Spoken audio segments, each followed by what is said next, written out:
नमस्कार दोस्तों, स्वागत है आपका स्टडी फॉर सिविल सर्विसेज में। यूपी पीसीएस 2025 के प्रीलिम्स के exact official syllabus plus latest and pattern के हिसाब से, यानी कि जो नया वाला पैटर्न चल रहा है, जिस तरह के क्वेश्चन आजकल पूछे जा रहे हैं, बिल्कुल एग्जैक्टली उसी नए पैटर्न को फॉलो करते हुए ये पूरी टेस्ट सीरीज बनाई है। पेड ग्रुप की टेस्ट सीरीज है ये, और हमारे एससीएस स्टूडेंट्स की डिमांड पर ये वीडियो कंप्लीटली फ्री किया जा रहा है। आप लोग जो लोग पेड ग्रुप में ज्वाइन हैं वो तो वहीं से अटेम्प्ट वगैरह करें, ऐप वगैरह में हैं तो वहां से अटेम्प्ट कर लें।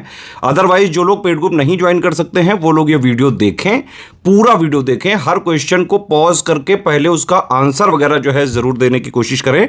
टेस्ट सीरीज का फायदा आपको तभी मिल सकता है जब आप सबसे पहले एक पेपर और पेन लेके बैठ जाएं, ठीक है। हर एक क्वेश्चन को जैसे ही क्वेश्चन बताया जाए उसको पॉज करके अपना खुद पहले आंसर मार्क करें, फिर इसके वीडियो में जो बताया गया है उससे आप मैच करें, ठीक है। प्लस आपकी एक्यूरेसी कितनी है, कितने परसेंट आपके सही आ रहे हैं, ये स्कोर जरूर कमेंट करके बताइएगा, ठीक है। आप तक वीडियो पहुंचाने में बहुत सारा एफर्ट करना पड़ता है एससीएस की पूरी टीम को। कोशिश करें कि वीडियो को लाइक और शेयर जरूर करें, बहुत मेहनत लगती है हमको आप तक फ्री वीडियो, फ्री कंटेंट पहुंचाने में।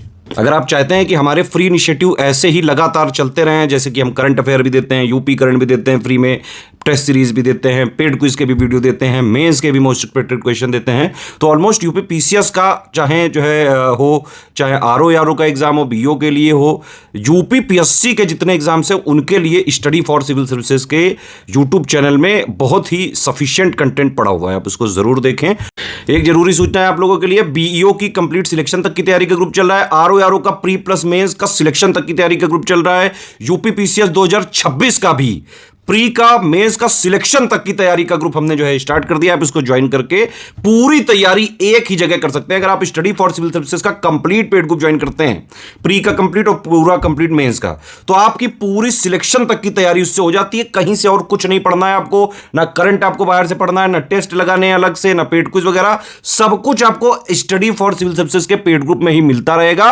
जितना कि एग्जाम निकालने के लिए बेहद जरूरी है। यूपी पीसीएस 2024 का जो प्री वाला पेपर हुआ था वो ऐतिहासिक था, नए पैटर्न के हिसाब से था, लेकिन उसकी तैयारी स्टडी फॉर सिविल सर्विसेज ने अपने स्टूडेंट को साल भर पहले से ही करा दी थी। इवन आरओ 2023 का या फिर आरओ 2021 का जब पैटर्न बदला था उसकी तैयारी स्टडी फॉर सिविल सर्विसेज में हम पहले ही पेड ग्रुप में पूरी करा चुके थे, ठीक है। इसीलिए यूपी पीसीएस 2024 के प्री में सबसे ज्यादा सिलेक्शन हुए हैं स्टडी फॉर सिविल सर्विसेज के। इवन अगर आप प्री के क्वेश्चंस की बात करें, 150 क्वेश्चन जीएस में होते हैं जिससे कट ऑफ बनता है। कट ऑफ के लिए ज्यादा से ज्यादा 80, 85, 90 जो है आपको क्वेश्चन सही करने होते हैं नेट में। स्टडी फॉर सिविल सर्विसेज से यूपी पीसीएस 2024 में भी जो इतना कठिन पेपर था उसमें भी करीबन 120 क्वेश्चन आए थे, जो कट ऑफ निकालने से बहुत बहुत बहुत ज्यादा थे। टेस्ट सीरीज के ये जो वीडियोस हैं, इनकी सीरीज पूरी चलती रहेगी, लगातार एक के बाद एक आपके पास वीडियो आते जाते रहेंगे। इसकी प्लेलिस्ट भी बना दी गई है, ठीक है। वीडियो को देखें, पूरा अटेम्प्ट करें और अपना कमेंट जरूर बताइए कितना स्कोर आ रहा है आपके। बिल्कुल नए पैटर्न पे जैसा पेपर आप आ सकता है उसी पैटर्न पे पेपर प्रैक्टिस करने के लिए ये टेस्ट सीरीज जरूर लगाइए। कोई भी सजेशन हो, कोई भी फीडबैक हो, आप कमेंट सेक्शन में कमेंट कर सकते हैं और अपना स्कोर जरूर से जरूर कमेंट करके बताइए।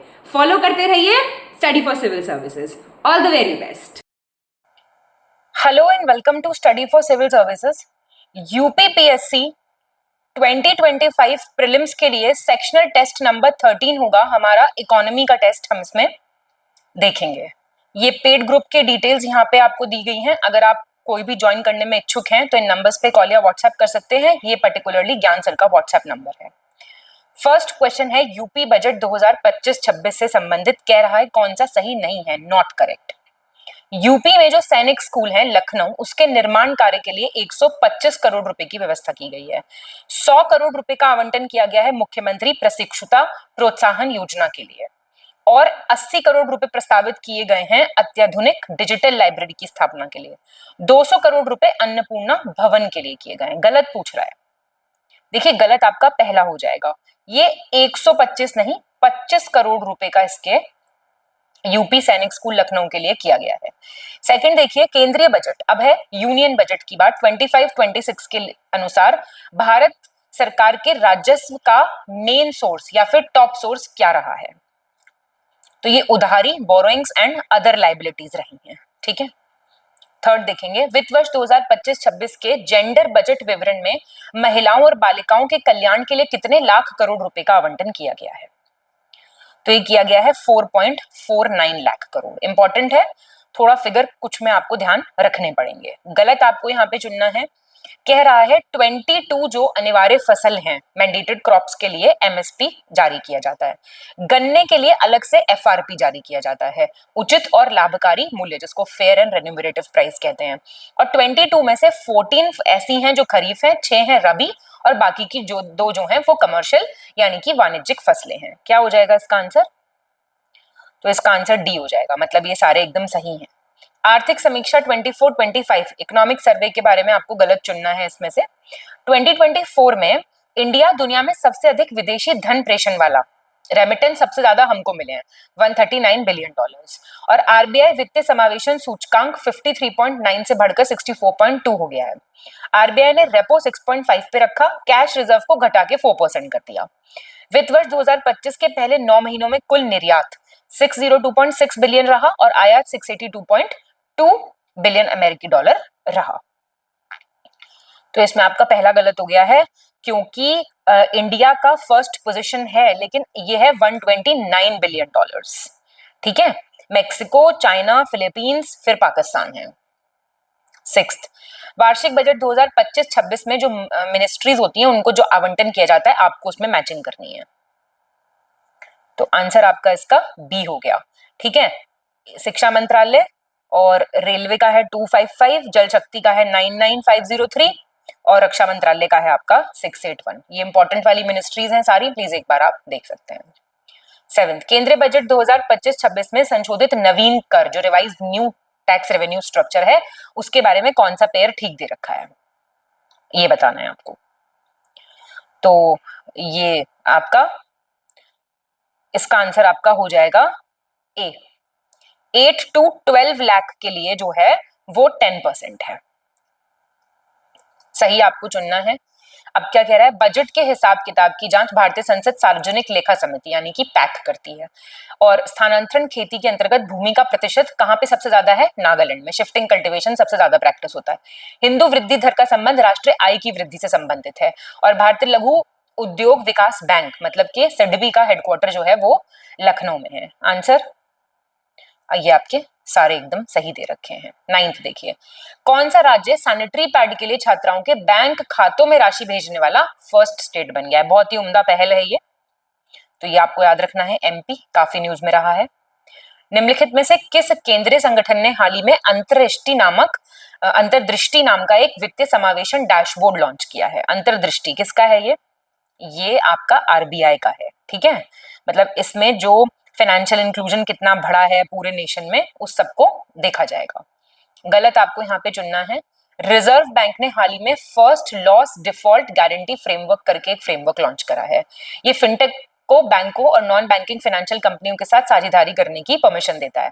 इसका उद्देश्य डिजिटल ऋण पारिस्थितिकी तंत्र को मजबूत करना है और data tech non bank financial companies और फिनटेक के लिए एक सकारात्मक इसको माना जा रहा है। पूरा इकोसिस्टम स्ट्रेंथन करने में काम करेगा। बिल्कुल ठीक है, ये चीज सही चुनना है आपको यहाँ पे। अब सिक्किम विश्व का पहला राज्य बन गया वर्ल्ड का जो 100% ऑर्गेनिक है। फिलिप्स कर्व मुद्रास्फीति और बेरोजगारी यानी कि इन्फ्लेशन और अनएम्प्लॉयमेंट के बीच का रिलेशनशिप एक्सप्रेस करता है। मुद्रास्फीति के कारण वस्तुओं का मूल्य बढ़ता है और मुद्रा का मूल्य गिरता है।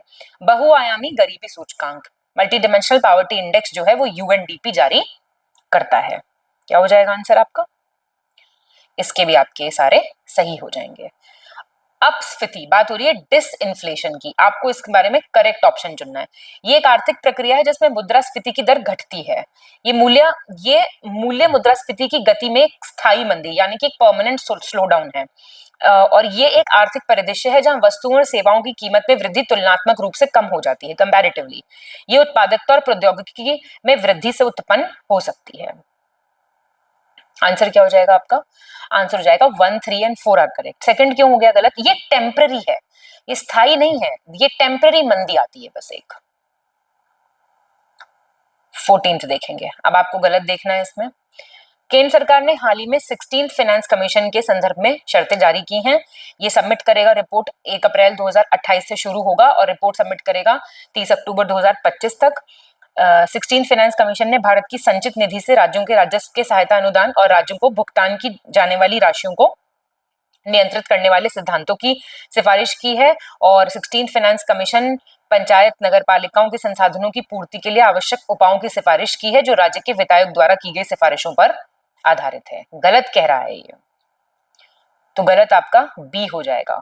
देखिए 31 अक्टूबर 2025 तक ये रिपोर्ट सबमिट करेगा। पीरियड स्टार्ट हो रहा है 1 अप्रैल 2026, ना कि 2028।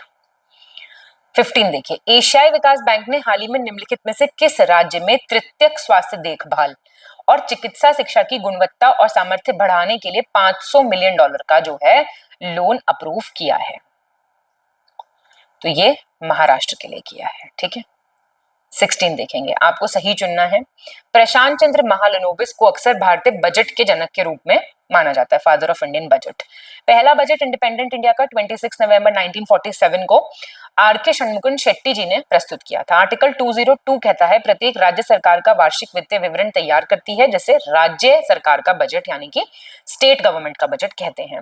और भारत का केंद्रीय बजट, जिसे भारत के संविधान के अनुच्छेद 117 में वार्षिक वित्तीय विवरण के रूप में जाना जाता है, ये भारत गणराज्य का वार्षिक बजट है। बजट 2025-26 में रेलवे और आम बजट को समाहित करके पेश किया गया था। ध्यान से सॉल्व करना, एक क्वेश्चन काफी चीजें तैयार करवा देगा। पहला, दूसरा, तीसरा ठीक है, चौथा क्यों गलत है? ये आप क्वेश्चन नहीं गलत कर सकते। ये आर्टिकल 112 है, नींद में भी याद होना चाहिए। और 2017-18 की बात है जब रेलवे और जनरल बजट को इकट्ठा पेश किया गया था। 17 देखिए, सही विकल्प चुने। ये कह रहा है यदि सरकार की कुल प्राप्तियां, राजस्व, पूंजीगत प्राप्तियां और कुल व्यय संतुलन नकारात्मक हो जाए तब फिस्कल डेफिसिट आ जाता है, राजकोषीय घाटा आ जाता है। प्राथमिक घाटा क्या है? चालू वर्ष के राजकोषीय घाटे और पहले के उधार पर ब्याज के भुगतान के बीच का जो डिफरेंस है। भारत में शून्य आधारित बजट यानी कि जीरो बेस्ड बजट 1983 में शुरू हुआ था। ये सारे सही हैं बिल्कुल। 18 देखिए, आपको यहाँ पे गलत चुनना है। वर्ल्ड बैंक आय के आधार पर गरीबी रेखा का निर्धारण करता है, जिसको डॉलर पॉवर्टी लाइन कहते हैं। इंडिया में गरीबी रेखा निर्धारित करने के लिए उपभोग की सीमा को आधार बनाया जाता है, कंजम्पशन लिमिट को। भारत में गरीबी रेखा के निर्धारण तथा गरीबी के अनुमान के संदर्भ में सामान्यतः वित्त मंत्रालय का ही माप और दृष्टिकोण अपनाया जाता है। योजना आयोग ने देश में निर्धनता की माप के लिए 1989 में प्रोफेसर डी.टी. लक्कड़वाला की अध्यक्षता में एक दल गठित किया था, जिसने 1993 में रिपोर्ट प्रस्तुत की थी। सी गलत हो गया आपका। देखिए, ये जो पॉवर्टी लाइन एस्टिमेशन है इंडिया में, ये करता है प्लानिंग कमीशन, करता था बेसिकली। ठीक है, जो योजना भारत में गरीबी रेखा निर्धारण का जो था ना अनुमान, उसके संदर्भ में योजना आयोग का ही माप और दृष्टिकोण अपनाया जाता था। मिनिस्ट्री ऑफ फाइनेंस का यहाँ पे लेना देना कोई खास नहीं है। सही आपको चुनना है 19th में। किसी देश को एक साल में दूसरे देशों को कुल लेन देन का जो परिणाम है उसको आप भुगतान संतुलन, BOP, बैलेंस ऑफ पेमेंट कहते हैं। FDI क्या है? प्रत्यक्ष विदेशी निवेश का तात्पर्य किसी विदेशी कंपनी या परियोजना में किसी निवेशक कंपनी या किसी अन्य देश की सरकार द्वारा ली गई स्वामित्व हिस्सेदारी है। और उपभोक्ता मूल्य सूचकांक, कंज्यूमर प्राइस इंडेक्स, सांख्यिकी और कार्यक्रम कार्यान्वयन मंत्रालय के राष्ट्रीय सांख्यिकी कार्यालय यानी कि नेशनल स्टैटिस्टिकल ऑफिस जारी करता है। ये आपके सारे सही हो गए हैं। 20th देखिए, निम्नलिखित कथनों पर विचार करें। केंद्रीय वित्त मंत्री के रूप में निर्मला सीतारमण ने 1 फरवरी 2025 को लोकसभा में लगातार अपना 8th बजट पेश किया था और मोरारजी देसाई के नाम 1959 से 63, फिर 67 से 69, मतलब 9 बार ये बजट पेश कर चुके हैं, रिकॉर्ड है इनके नाम। तो फर्स्ट आपका सही है, दूसरा क्यों गलत हुआ? देखिए, निर्मला सीतारमण जी का 8th था, बात सही है बिल्कुल। और ये 1959 से 63 तक हो गए आपके 6 बजट, और 6 फुल थे, एक इंटरिम बजट था। ठीक है, और फिर 4 बजट थे 1967 से 1969 तक, मतलब 4 बजट थे, एक इंटरिम था, प्लस 3 फुल बजट थे। चलिए 21, नीति आयोग की राष्ट्रीय बहुआयामी गरीबी सूचकांक प्रगति समीक्षा रिपोर्ट के बारे में आपको गलत बताना है। 2015-16 से 1921 की अवधि के दौरान 11.5 करोड़ लोगों को मल्टी डायमेंशनल पॉवर्टी से फ्री किया गया है। और जो बहुआयामी गरीब हैं उनकी संख्या 15-16 में 24.85% थी, अभी 14.96 रह गई है। रूरल एरियाज में जो था 32.5 से गिर के 19.28 हो गई है, और शहरी में 8.65 से घट के 5.27 हो गई है। पहला इनकरेक्ट हो गया। पहला इसलिए गलत हो गया है क्योंकि 13.5 करोड़ लोग ऐसे हैं जिनको बहुआयामी गरीबी से बाहर निकाला गया है। इनकरेक्ट चुनना है आपको। नीति आयोग की राष्ट्रीय बहुआयामी गरीबी सूचकांक जो रिपोर्ट है, इस नवीनतम राष्ट्रीय परिवार स्वास्थ्य सर्वेक्षण जो है वो इसी के आधार पे तैयार की जा रही है। इसमें राष्ट्रीय बहुआयामी गरीबी सूचकांक का दूसरा संस्करण है ये, और पहला 2021 में आया था। तो ये आपका पहला गलत हो गया, क्योंकि जो आपका नीति आयोग का national multi dimensional poverty index है वो प्रिपेयर किया जा रहा है latest national family health survey 2019-21 के बेसिस पे। 23 केंद्रीय बजट 2025-26 के बारे में आपको बताना है कौन सा सही नहीं है। 2024-25 में देश के वास्तविक सकल घरेलू उत्पाद जो जीडीपी है उसकी वृद्धि दर 6.4% रही। केंद्रीय बजट 2025-26 सबका साथ सबका विकास और सबका विश्वास ये थीम थी। आर्टिकल 112 अभी ऊपर भी देख के आया हुआ, ये कहता है प्रत्येक वित्तीय वर्ष के लिए 1 अप्रैल से 31 मार्च तक अनुमानित प्राप्तियों और व्यय का विवरण संसद में प्रस्तुत करना अनिवार्य होगा। नागरिक को नई कर व्यवस्था के तहत प्रतिवर्ष 12 लाख रुपए तक की कुल आय पर कोई आयकर नहीं देना होगा। बी गलत हो गया। सबका साथ सबका विकास और सबका विश्वास। सबका साथ सबका विकास सबका विश्वास, ये आपका ये नहीं है थीम, पर थीम है सबका विकास, ओनली सबका विकास, दिस इज द थीम, ये थीम है केवल। 24 निम्नलिखित में से आर्थिक सर्वेक्षण 2024-25 के संदर्भ में कौन सा विकल्प सही नहीं है, नॉट करेक्टली मैच्ड कह रहा है। इस वर्ष का आर्थिक सर्वेक्षण भारत के मुख्य आर्थिक सलाहकार वी अनंत नागेश्वरन और उनकी टीम ने तैयार किया है। रियल जीडीपी जो है वो 6.3 से 6.8 के बीच रहने की संभावना है। 11 इसमें चैप्टर हैं, और विदेशी मुद्रा भंडार 10 महीनों के आयात और देश भर में लगभग 90% बाह्य ऋण को कवर करने के लिए काफी सफिशिएंट है। सी गलत हो गया। चैप्टर्स हैं 13 नॉट 11। 25 कौन सा सही है, करेक्ट कौन सा है। मोदी जी की अध्यक्षता में केंद्रीय मंत्रिमंडल ने हाल ही में अगले 2 वर्षों के लिए 2000 करोड़ रुपए की लागत वाले मिशन मौसम को मंजूरी दे दी है। और अभी हाल ही में इलेक्ट्रिक आधारित परिवहन को बढ़ावा देने के उद्देश्य से पीएम इलेक्ट्रिक ड्राइव क्रांति इन इनोवेटिव व्हीकल एनहांसमेंट स्कीम करके भी उद्योग मंत्रालय ने इसको मंजूरी दी है। तो ये भी आपके दोनों सही हैं। 26 देखेंगे, आपको सही बताना है, करेक्ट ऑप्शन बताना है। मोदी जी की अध्यक्षता में अभी वित्त वर्ष 2025-26 से 28-29 तक प्रधानमंत्री ग्राम सड़क योजना का 4th चरण कार्यान्वयन के लिए ग्रामीण विकास विभाग को प्रस्ताव मंजूरी दी गई है। और प्रधानमंत्री मोदी ने हाल ही में यूपी के ग्रेटर नोएडा स्थित इंडिया एक्सपो मार्ट में सेमिकॉन इंडिया 2024 का उद्घाटन किया था। ये भी दोनों बातें सही हैं। 27 देखेंगे, आपको बताना है कौन सा सही है, ठीक है। तो ये कह रहा है जो यूपी का रियल एस्टेट रेगुलेटरी अथॉरिटी है, यूपी रेरा जिसको कहते हैं, उसने अपने पोर्टल पे 400 परियोजनाओं को ब्लॉक कर दिया है क्योंकि डेवलपर्स आवश्यक भूमि रिकॉर्ड नक्शे या फिर दोनों अपलोड मतलब नहीं कर पा रहे थे प्रॉपर लैंड रिक्वायरमेंट्स डॉक्यूमेंट्स की। उत्तर प्रदेश सरकार ने हाल ही में भूस्खलन प्रभावित वायनाड जिले में राहत और पुनर्वास प्रयासों में सहायता के लिए केरल सरकार को 10 करोड़ रुपए मंजूर किए हैं। तो ये भी आपकी दोनों बातें सही हैं। 28 देखेंगे, प्रधानमंत्री नरेंद्र मोदी की अध्यक्षता में केंद्रीय मंत्रिमंडल ने 19 जून 2024 को वाराणसी में लाल बहादुर शास्त्री अंतरराष्ट्रीय हवाई अड्डे के लिए कितनी धनराशि जो है मंजूर की है। तो ये फिगर आप थोड़ा ध्यान रख सकते हैं।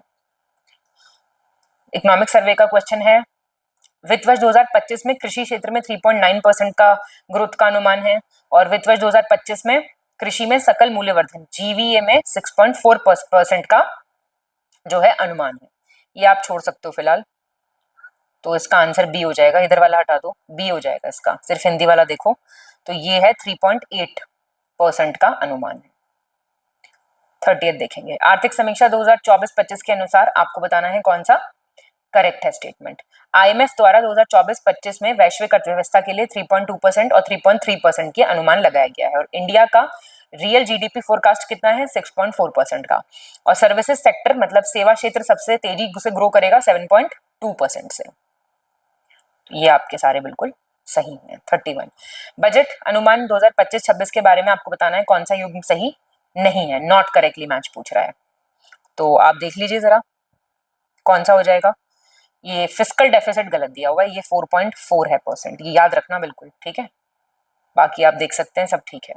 भारतीय रेल मंत्रालय और किस आईआईटी ने हाल ही में भारतीय रेलवे सिग्नल इंजीनियरिंग और दूर संचार संस्थान में भारत 5G टेस्ट बेड स्थापित करने पे एमओयू साइन किया है?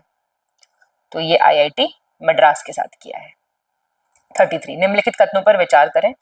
ये बात हो रही है अंतर्राष्ट्रीय वित्तीय सेवा केंद्र प्राधिकरण ने हाल ही में वैश्विक स्थायी पूंजी प्रवाह की गतिशीलता बढ़ाने के लिए जलवायु नीति पहल भारत के साथ एक नए समझौते ज्ञापन पे हस्ताक्षर किए हैं, और ये जो है ये एक गैर वैधानिक प्राधिकरण है जिसका उद्देश्य अंतर्राष्ट्रीय वित्तीय सेवा केंद्रों में वित्तीय उत्पादों, वित्तीय सेवाओं, वित्तीय संस्थानों को विकसित और विनियमित करना है।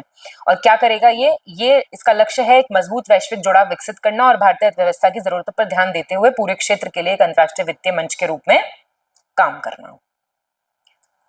पहला और तीसरा आपका सही है, दूसरा आपका क्यों गलत हुआ?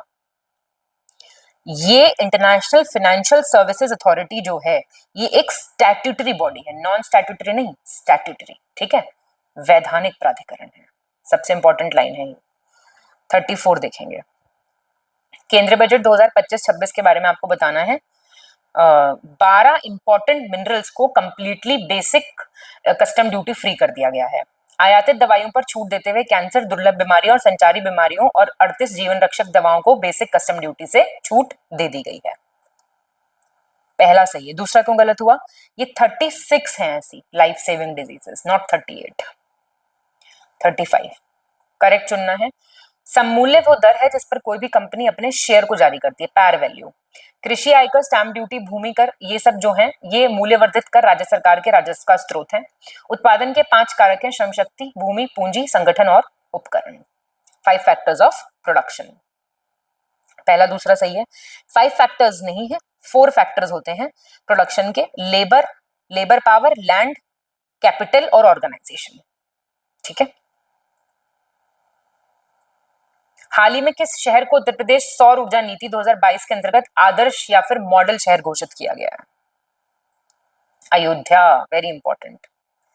37 कौन सा गलत है बोल रहा है? यूपी महिलाओं द्वारा स्टार्टअप शुरू करने में फर्स्ट रैंक पे है। योगी जी ने मूड ऑफ द नेशन सर्वे में सबसे पॉपुलर मुख्यमंत्री का खिताब जीता है। पहला गलत है क्योंकि यूपी का रैंक है सेकंड, नॉट फर्स्ट। महाराष्ट्र है फर्स्ट पे। 38 जीएसटी के बारे में आपको करेक्ट चुनना है यहाँ पे।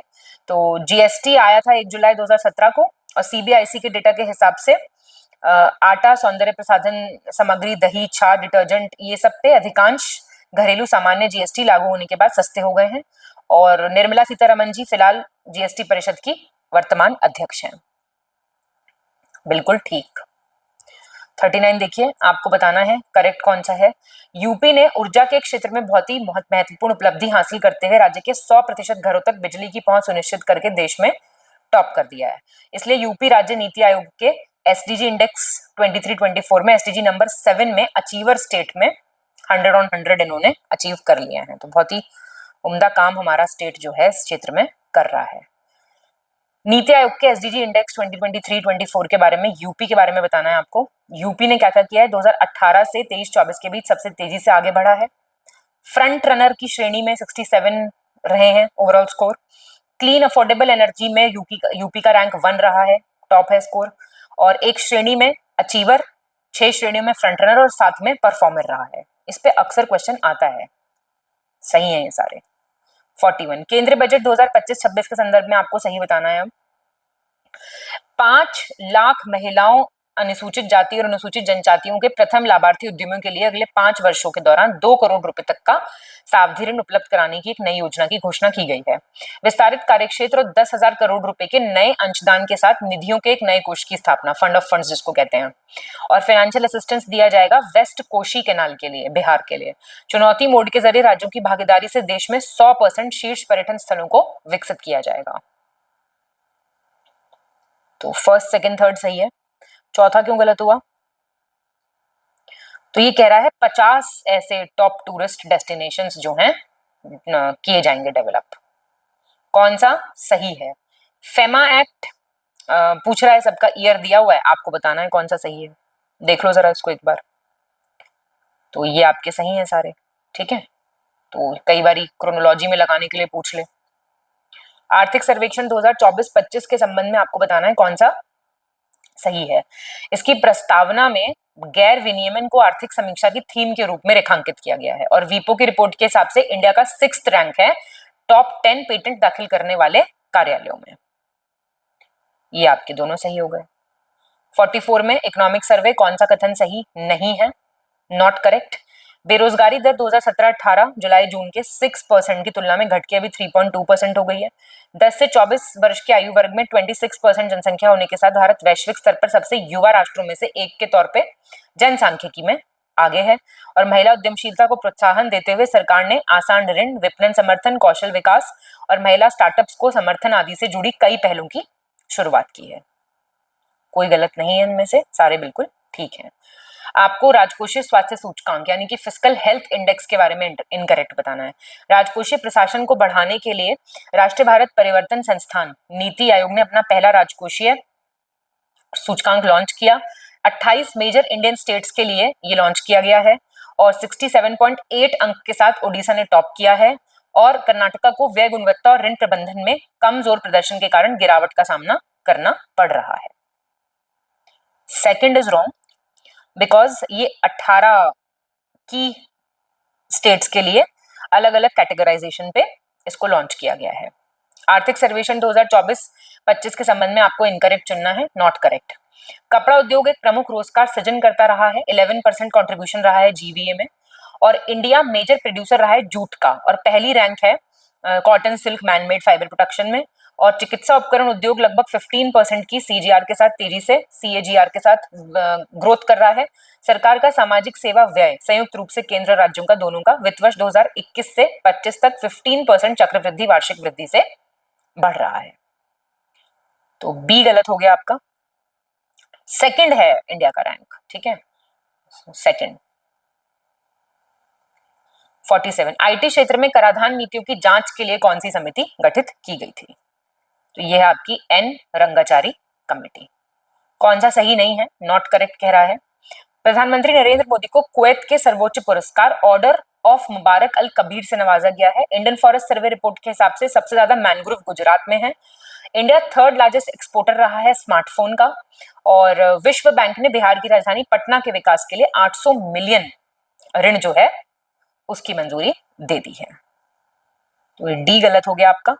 ये आपके अमरावती के लिए दी गई है। अमरावती, अमरावती क्या है? कैपिटल है आंध्र प्रदेश की, ठीक है। Amaravati integrated urban development programme करके है, उसके लिए दी गई है ये। गलत आपको चुनना है यहाँ पे। यूपी राज्य सरकार ने राज्य को 1 ट्रिलियन अमेरिकी डॉलर की अर्थव्यवस्था के लक्ष्य को प्राप्त करने की मदद से अपने औद्योगिक निवेश और रोजगार प्रोत्साहन नीति 2022 का अनावरण किया। और यूपी औद्योगिक निवेश एवं रोजगार प्रोत्साहन नीति 2022 अधिसूचना जारी होने की तिथि से 5 वर्ष तक प्रभावित रहेगी। तो गलत तो इसमें से कोई है ही नहीं।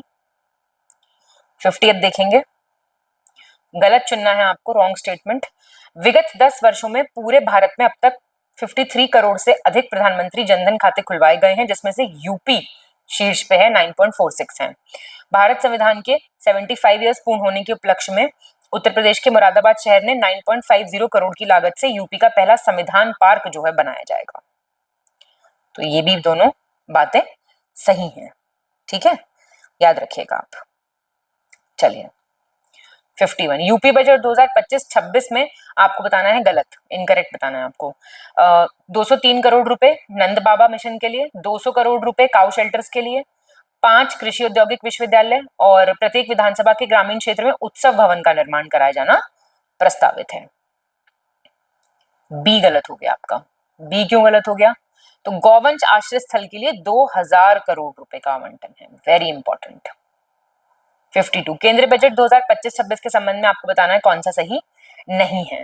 भारतीय भाषा पुस्तक योजना का उद्देश्य अगले 5 वर्षों में 22 भारतीय भाषाओं में 22,000 पुस्तकें प्रकाशित करना है। 600 करोड़ रुपए समुद्रयान परियोजना के लिए है, ज्ञान भारतम मिशन के लिए 60 करोड़ रुपए। तो ये आपके सारे बिल्कुल सही हैं।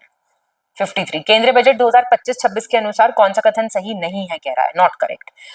निर्मला सीतारमन जी ने 8वां बजट पेश किया 1 फरवरी 2025 को। मोरारजी देसाई ने पहला बजट दिया था 28 फरवरी 1959 को। बजट में 4 विकास के इंजन बताए गए हैं और एमएसएमई को गारंटी के साथ दिए जाने वाला जो ऋण है जो वो 5 करोड़ था वो अब 15 करोड़ कर दिया गया है। बहुत पूछेगा ये क्वेश्चन आपसे, ये रट लो इसको। अब ये 5 करोड़ से 10 करोड़, 5 और 5 का डबल 10, बस इतना ध्यान रखना। कोई और फिगर आए गलत है। कौन सा विकल्प 5वीं पंचवर्षीय योजना से संबंधित नहीं है इनमें से? तो ये सब था, गरीबी हटाओ, 20 पॉइंट, डेजर्ट डेवलपमेंट, सब कुछ था। ये कब थी? ये 5th 5 ईयर प्लान का टाइम पीरियड क्या था? 1974 से 79। कालानुक्रमिक क्रम में आपको इन को अरेंज करना है। मैंने बताया ना, ईयर पूछ लेगा कभी कभी। तो ये आपका 2005 का था, रोजगार आपका 1993, आवास था 1985 और जवाहर रोजगार था 1989। तो अब तो आंसर आपको पता चल ही गया, बी। 56 देखो, गलत चुनना आपको, केंद्रीय बजट है। 20,000 करोड़ रुपए परिव्यय के साथ लघु मॉड्यूलर रिएक्टरों के R&D के लिए परमाणु ऊर्जा मिशन स्थापित किए जाएंगे और किराए की आय पर टीडीएस सीमा 2.4 लाख से बढ़ के 5 लाख वार्षिक कर दी गई है। अब दूसरा गलत हो गया, 2.4 लाख से 6 लाख करी है। बजट के बारे में कौन सा सही नहीं है? Not correctly matched. संशोधित उड़ान योजना 120 नए गंतव्यों तक क्षेत्रीय संपर्क बढ़ाएगी। रिवाइज्ड एस्टिमेट फिस्कल डेफिसिट का 4.8%। जीएसटी कितना इंक्रीज होएगा? 10.93% से। और 5 साल में के लिए एक मिशन लॉन्च हो रहा है जो दलहनों में आत्मनिर्भरता मिशन है। तूर, उड़द और मसूर पे विशेष ध्यान इसमें दिया जाएगा। तो क्या हो जाएगा? ये गलत है। 6 ईयर का प्रोग्राम है, self reliance mission in pulses, very important, पूछ लेगा कितने साल का है। यूपी बजट 2025-26 के बारे में आपको गलत चुनना है, इनकरेक्ट। अब यूपी बजट है 2980 करोड़ रुपए विधवा महिला निराश्रित महिला पेंशन के लिए, सॉरी। राज्य विश्वविद्यालय में आधारभूत सुविधाओं हेतु 50 करोड़ रुपए और 480 करोड़ पीएम श्री योजना के लिए जो स्कूल चुने जाएंगे और 12,283 मीट्रिक टन चीनी आवंटन अंत्योदय लाभार्थियों को प्रति त्रैमास दिया जाएगा, ठीक है, क्वार्टरली। सी गलत हो गया आपका। पीएम श्री के लिए हैं आपके 580 करोड़, 580। 59 देखिए, निम्नलिखित कथनों पर विचार करें। भारत में मिश्रित अर्थव्यवस्था का स्वरूप अपनाया गया, मिक्स्ड इकोनॉमी है और सकल घरेलू उत्पाद की गणना 3 विधियों, उत्पादन विधि, आय विधि और व्यय विधि द्वारा की जाती है। भारत में राष्ट्रीय आय की गणना करने का जो पहला प्रयास था वो 1866-67 में दादा भाई नौरोजी ने किया था। फर्स्ट और सेकंड सही है, दूसरा क्यों गलत हुआ? 1866 से 68, ठीक है, पहला अटेम्प्ट ये किया गया था, ईयर में गलती। आर्थिक समीक्षा 2025-26 के अनुसार कौन सा सही नहीं है? इकोनॉमिक सर्वे का क्वेश्चन आ गया। भारत के पेंशन क्षेत्र में महत्वपूर्ण वृद्धि दर्ज की गई है। सितंबर 2024 तक पेंशन ग्राहकों की कुल संख्या में 16% इंक्रीज देखा गया है। भारत का बाह्य ऋण जो है वो पिछले कुछ वर्षों से स्थिर चल रहा है। सितंबर 2024 के जो अंत में बाह्य ऋण और जीडीपी का अनुपात था वो 19.4 रहा। जल जीवन मिशन के तहत योजना की शुरुआत से अब तक 12 करोड़ परिवारों को नल से पेयजल की आपूर्ति मिली है। बहुत बढ़िया, कोई भी गलत नहीं है। चलिए क्वेश्चन नंबर 61, गलत आपको इसमें चुनना है। क्या कह रहा है? जिसमें सरकार की आय और कर राजस्व सरकार के खर्च से ज्यादा हो जाए उसको कहेंगे बजटीय घाटा, यानी कि बजटरी डेफिसिट। किसी अवधि विशेष में राष्ट्रीय आय और राष्ट्रीय जनसंख्या के अनुपात को प्रति व्यक्ति आय कहा जाता है, पर कैपिटा इनकम। किसी देश के वर्ष भर की अवधि में शेष विश्व से चालू और पूंजीगत खातों पर हुए समस्त लेन देन का सांख्यिकीय सार भुगतान संतुलन यानी कि बैलेंस ऑफ पेमेंट्स कहलाता है। देखिए बेसिक इकोनॉमी है, आपको थोड़े से ये जो टर्म्स वगैरह हैं ये खुद से प्रिपेयर करने पड़ेंगे अगर आपके कॉन्सेप्ट क्लियर नहीं है तो, ठीक है। आपको इसमें सही चुनना है 62 में, ठीक है। कह रहा है मुद्रास्फीति क्या है, ये इन्फ्लेशन की बात हो रही है, ये समयावधि में किसी अर्थव्यवस्था में वस्तु सेवाओं के सामान्य मूल्य स्तर में अगर लगातार वृद्धि हो रही है प्राइस लेवल में, उसको आप इन्फ्लेशन कहते हैं। एक वित्तीय वर्ष में किसी देश द्वारा उत्पादित सभी अंतिम वस्तुओं और सेवाओं के मूल्य को राष्ट्रीय आय कहते हैं। और प्रति वर्ष प्रति 1000 व्यक्तियों पर होने वाली मौतों की संख्या को मृत्यु दर, डेथ रेट, और नंबर ऑफ बर्थ पर 1000 पर ईयर बर्थ रेट यानी कि जन्म दर कहलाता है। क्या बताना है आपको इसमें, सही बताना था आपको इसमें, ये सारे सही हैं। अगर आपको नहीं, आपको पहले से प्रिपेयर्ड है तो अभी प्रिपेयर कर लो।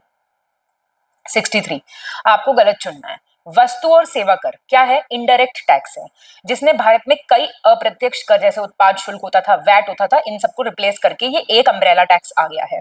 29 मार्च 2017 को ये पास हुआ था, इनैक्ट हुआ था 15 अगस्त 2017 को जो एक्ट आया था। और इसमें बहुत से रेट्स आते हैं, स्लैब्स आते हैं, जैसे 0%, 5%, 12%, 18%, 28%, अलग अलग स्लैब्स होते हैं इसमें।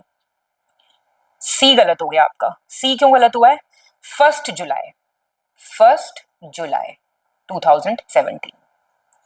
64 गलत आपको यहाँ पे चुनना है। नाबार्ड की बात हो रही है, ये बी शिवरमन समिति की सिफारिशों पे 1982 में बना। ये एक प्रीमियर एजेंसी है जो विकासात्मक ऋण प्रदान करती है और मुख्यालय मुंबई में है। इसकी स्थापना 5th 5 ईयर प्लान के दौरान, मैंने आपको ऊपर टाइम पीरियड भी बताया है, कई बार ये भी पूछ लेगा उस टाइम पे प्रधानमंत्री कौन थे, ऐसी चीजें भी पूछ लेता है। तो इसकी हेडक्वार्टर मुंबई में है, बिल्कुल ठीक है। ये 6th 5 ईयर प्लान के वक्त आया था। 6th 5 ईयर प्लान का टाइम पीरियड 1980 से 85 था। 65 बात हो रही है भारतीय राष्ट्रीय कृषि सहकारी विपणन महासंघ के बारे में, आपको गलत चुनना है, ठीक है। National agricultural cooperative marketing federation, ठीक है। स्थापना 2 अक्टूबर 1958 गांधी जयंती पे हुई थी। Multi state operative society act के तहत ये आया था। किसानों को लाभ पहुंचाना, कृषि उपज में सहकारी विपणन को बढ़ावा देना इसका उद्देश्य था। और केंद्र सरकार की कृषि संस्थाएं नाफेड की मुख्य सदस्य होती हैं। तो गलत पूछ रहा है, गलत आपका डी हो गया। देखिए एग्रीकल्चरल फार्मर्स जो होते हैं वो मेन मेंबर्स होते हैं नाफेड के, ठीक है। इनके पास अथॉरिटी होती है मेंबर्स में, जनरल बॉडी की वर्किंग में। तो केंद्र सरकार की कृषि संस्थानें नहीं बल्कि कृषक जो किसान होते हैं, खेतीहर किसान, वो इसके मेन मेंबर्स होते हैं। 66 भारतीय लघु उद्योग विकास बैंक, बात हो रही है सिडबी की, आपको इसमें करेक्ट चुनना है। क्या कह रहा है, इसे industrial development bank of India के रूप में के लघु व्यवसाय वित्त पोषण का कार्य संभालने के लिए industrial development bank of India की सहायक कंपनी के रूप में स्टैब्लिश हुआ था 2 अप्रैल 1989 को। यह भारत में सूक्ष्म लघु और मध्यम उद्यम क्षेत्र के प्रचार, वित्त पोषण, विकास के लिए प्रमुख वित्तीय संस्थान के रूप में काम करता है। पहला और तीसरा सही है। 2 अप्रैल 1990, ये प्लीज ध्यान रखना, क्रोनोलॉजी में अलग से आ जाएगा क्वेश्चन। 67 गलत चुने। राष्ट्रीय ग्रामीण रोजगार गारंटी अधिनियम 2008 में यूपी में लॉन्च हुआ था और 2 अक्टूबर 2009 को इसका नाम बदल के मनरेगा कर दिया गया था। अभी 100 दिनों का गारंटीकृत रोजगार देता है ये, और लॉन्च हुआ था ये 11th 5 ईयर प्लान के टाइम पे। ये अभी तो आपको लग रहा है हम बड़े बड़े क्वेश्चंस में कर रहे हैं, एक ही क्वेश्चन में पता नहीं 5-6 चीजें पूछ लेगा, ठीक है। 2 अक्टूबर 2009 याद रखिएगा, ठीक है। चलिए 68 आपको देखो आ गया ना, कौन से 5 ईयर प्लान के वक्त कौन सी योजना और ये सब आया था, ये पूछ रहा है ये। तो देख लो एक बार, 4th 5 ईयर प्लान का टाइम है 1974 से 79 है, ठीक है। और इस टाइम पे आपका नहीं, 4th का है 1969 से, ये मैंने 1974 से 79 5th का है, इसको 5th लिख लो। और 4th का मैं यहाँ लिख दे रही हूँ 1969 से 74।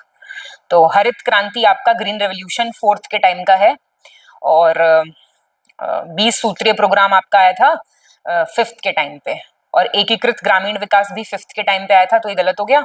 और मरुस्थल विकास वाला आपका 1977 का है, ये भी 5th के टाइम पे आया था, तो सिर्फ 1st और 2nd सही है, ठीक है।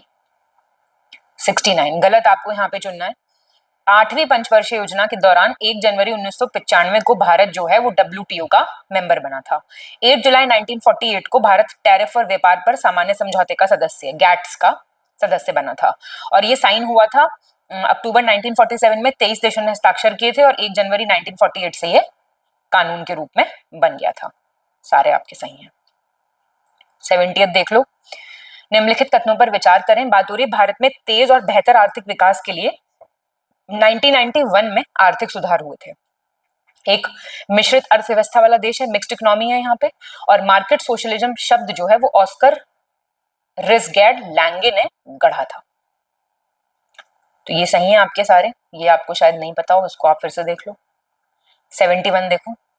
योजना आयोग और वित्त आयोग का जो विलय है उसका सुझाव दिया था MV माथुर ने। 1960 में एक फर्स्ट वित्त आयोग जो गठित हुआ था उसके एक मेंबर थे ये, और 1 जनवरी 2015 को नीति आयोग की स्थापना योजना आयोग के उत्तराधिकारी के रूप में हुई थी। फर्स्ट और थर्ड सही है, दूसरा क्यों गलत है? क्योंकि ये थर्ड फाइनेंस कमीशन की बात हो रही है यहाँ पे, थर्ड ना कि फर्स्ट। 72 6 अगस्त 1952 को गठित राष्ट्रीय विकास परिषद NDC की बात हो रही है, कौन नहीं थे मेंबर पूछ रहा है, बताइए। तो national development council cabinet secretariat के उस पे आई थी, प्रिजाइड करते थे प्राइम मिनिस्टर, इसमें यूनियन मिनिस्टर होते हैं, चीफ मिनिस्टर होते हैं, मतलब ये मेंबर नहीं होते, ये प्रिजाइड करते हैं, तो ए हो जाएगा आपका आंसर, ठीक है। बाकी सब मेंबर होते हैं। 73 देख लीजिए। निम्नलिखित कथनों पर विचार करें। SBI जो है वो पहली पंचवर्षीय योजना के दौरान राष्ट्रीयकरण उसका हो गया था, नेशनलाइज हो गया था, और आपका टिस Tata institute of fundamental research और एटॉमिक एनर्जी कमीशन जो है वो सेकंड 5 ईयर प्लान के टाइम पे आए थे। थर्ड 5 ईयर प्लान के टाइम पे 14 प्रमुख बैंक का नेशनलाइजेशन हुआ था। पहला दूसरा सही है, तीसरा क्यों गलत है? ये फोर्थ 5 ईयर प्लान है, प्लीज ध्यान रखना। अभी आपको मैंने क्या था 19 अभी देखा आपने ऊपर 69 से 74, तो 1969 में बैंक्स नेशनलाइज हुए थे, तो ये फोर्थ 5 ईयर प्लान था। 74 अंत्योदय अन्न योजना, आपको करेक्ट ऑप्शन बताना है। ये लाखों सबसे गरीब परिवारों को अत्यधिक सब्सिडी वाला भोजन उपलब्ध कराने के लिए एक सरकार प्रायोजित यानी गवर्नमेंट स्पॉन्सर्ड स्कीम है। 25 दिसंबर 1999 को लॉन्च हुई थी, राजस्थान में सबसे पहले लागू हुई थी। 9th 5 ईयर प्लान उस टाइम पे चल रहा था। फर्स्ट, थर्ड और फोर्थ सही है। लॉन्च डेट गलत हो गई है, ईयर वॉज 2000 नॉट 1999। भारत के प्रधानमंत्री नरेंद्र मोदी द्वारा सबका साथ सबका विकास और सबका विश्वास में सबका प्रयास कब जोड़ा गया? प्रयास तो बहुत जरूरी है, 15 अगस्त 2022 को, ठीक है। ये 75th anniversary of our independence day, तब जोड़ा गया था। एक राष्ट्र एक कर, वन नेशन वन टैक्स का आइडिया सबसे पहले भारत के किस तत्कालीन प्रधानमंत्री ने दिया था? दिया था अटल बिहारी वाजपेयी जी ने सन 2000 में।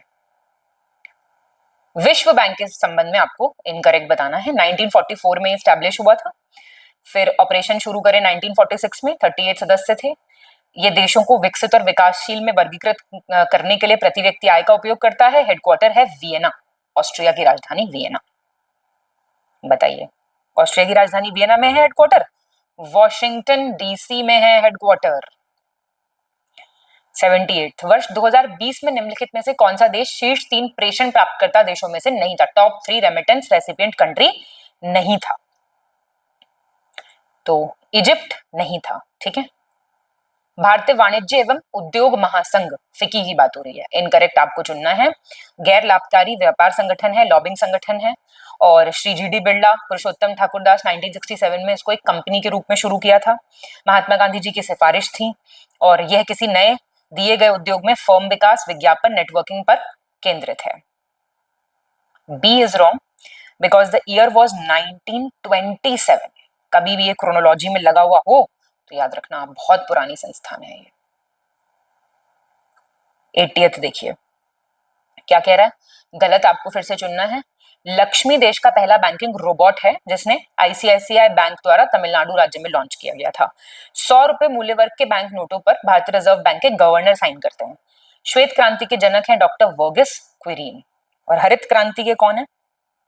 ए गलत हो गया है, लक्ष्मी सिटी यूनियन बैंक ने लॉन्च किया है, सिटी यूनियन बैंक, ठीक है। 2 फुट का है ये रोबोट, और कुंभकोणम सिटी है तंजावर की, तमिलनाडु, वहां पे इसको लॉन्च किया गया था।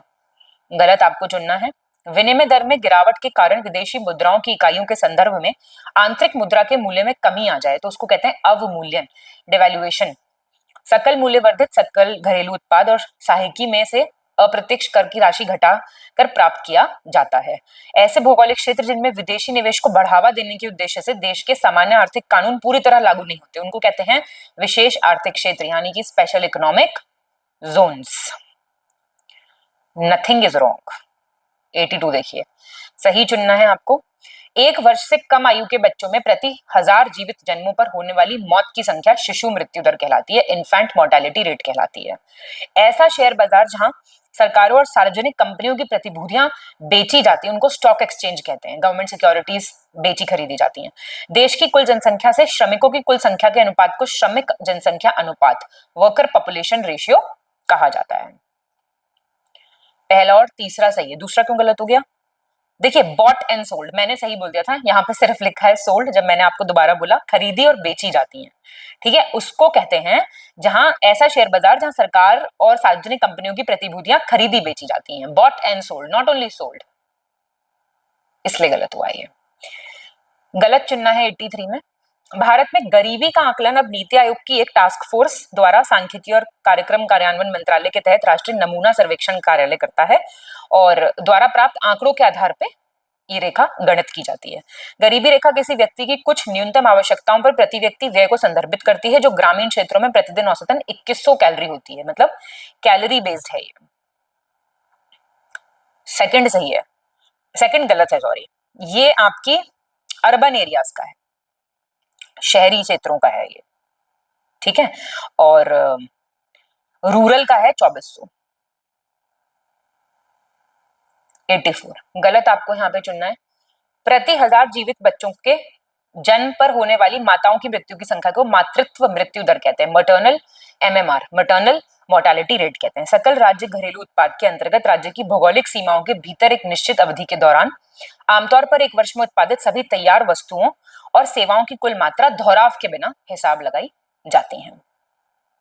क्या हो जाएगा आंसर? इसका आंसर गलत, मतलब पहला गलत हो गया। पहला क्यों गलत हो गया? देखिए, मैटरनल डेथ्स पर 1 लाख लाइव बर्थ, 1 लाख, ठीक है, प्रति 1000 नहीं, आपका प्रति लाख, उसको कहेंगे मैटरनल मोर्टेलिटी रेट। ध्यान रखना please, birth rate, death rate सब ध्यान रखना। ये एक साथ क्वेश्चन में आ गया ना तो बहुत कंफ्यूजन हो जाएगा। आर्थिक समीक्षा 2024-25 के हिसाब से कौन सा सही नहीं है कह रहा है। भारत का फार्मास्यूटिकल उद्योग दुनिया का दूसरा सबसे बड़ा उद्योग है, ठीक है। चिकित्सा उपकरण उद्योग लगभग 15% की CAGR से रैपिडली ग्रोथ कर रहा है। खनन क्षेत्र कुल औद्योगिक उत्पादन का लगभग 8% योगदान देता है और 30 अक्टूबर तक PM किसान के तहत 11 करोड़ से अधिक किसानों को लाभ मिला है। 23.61 लाख किसान PM किसान मानधन के तहत नामांकित हैं। तो ये पहला गलत हो गया। हमारा फार्मास्यूटिकल उद्योग 3rd लार्जेस्ट है, ना कि 2nd लार्जेस्ट। जून 2024 में केंद्र में नवगठित सरकार के केंद्रीय वित्त मंत्रालय द्वारा राज्यों को करों के हस्तांतरण के लिए अतिरिक्त किस्त के रूप में निम्नलिखित में से किस राज्य को सबसे ज्यादा धनराशि मिली थी? तो ये मिली थी उत्तर प्रदेश को, ठीक है। 25,069 पॉइंट समथिंग करोड़ रुपए मिले थे, ठीक है। फिर बिहार को, फिर MP को, फिर वेस्ट बंगाल को। टॉप यूपी ने किया था इसमें। राष्ट्रीय जननी सुरक्षा योजना किस 5 ईयर प्लान के टाइम पे, ये जो बड़ी फेमस और फ्लैगशिप प्रोग्राम्स है ना वो हमेशा आते रहेंगे, ठीक है। 2005 की है ये योजना और 10th 5 ईयर प्लान 2002 से 2007। 88 भारत में राष्ट्रीय आय डैश द्वारा मूल्यांकन तथा प्रकाशित किया जाता है। कौन करता है? ये आपका NSO करता है, ठीक है, नेशनल स्टैटिस्टिकल ऑफिस, ठीक है। ये CSO प्लस NSSO को मिला के ये संस्था बनी थी 2019 में। ग्लोबल जेंडर गैप इंडेक्स 2024 में भारत की रैंकिंग पूछ रहा है, तो ये 129th है, तो आपको लेटेस्ट वाला देखना है। वैसे भी logistics ease across different state leads report में यूपी किस कैटेगरी में आता है? यूपी आता है अचीवर, उपलब्धि वर्ग में। 91 देख लेते हैं क्या कह रहा है 91। निम्नलिखित कथनों पर विचार करें और इसमें आपको दिया है स्वच्छ भारत मिशन ग्रामीण के तहत 1.2 लाख गांव को ODF प्लस घोषित किया गया है, open defecation free plus status होता है एक। नई कर प्रणाली के तहत 12 लाख रुपए तक की कुल आय वाले निवासी व्यक्ति को कोई आयकर नहीं देना है। लक्षद्वीप ने अपने सभी गांव को ODF प्लस मॉडल घोषित कर दिया है और यह प्रकार का ये पहला स्वच्छ जल समृद्ध राज्य बन गया है। क्या हो जाएगा आंसर? गलत पूछ रहा है, थर्ड गलत हो गया है। क्यों? अंडमान एंड निकोबार आइलैंड्स है ये, ठीक है।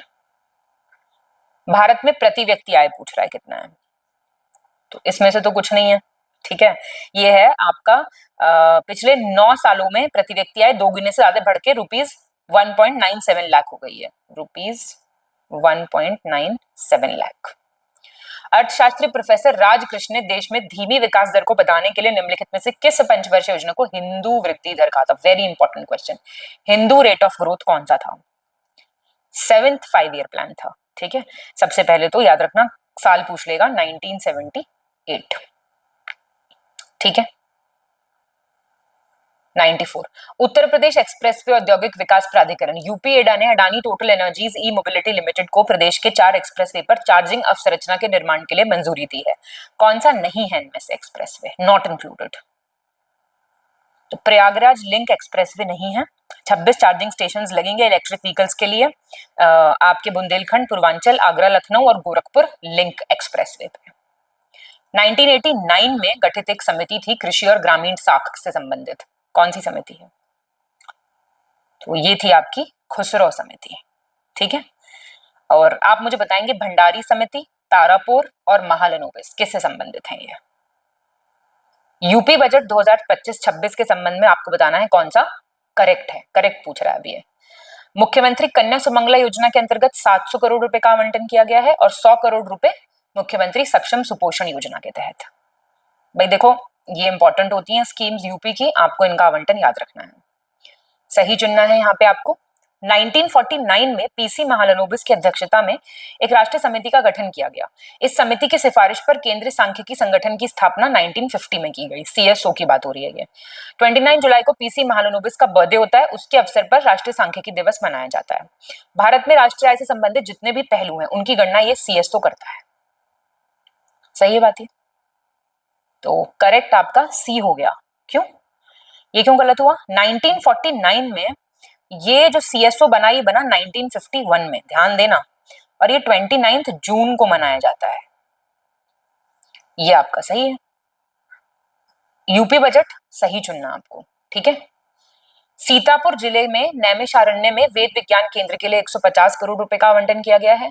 50 करोड़ रुपए टूरिज्म इंफ्रास्ट्रक्चर चित्रकूट में, और एक टारगेट बनाया गया है 2029 तक प्रदेश को $1 लाख ट्रिलियन की अर्थव्यवस्था बनाने का। सेकंड थर्ड सही है, पहला क्यों गलत हुआ?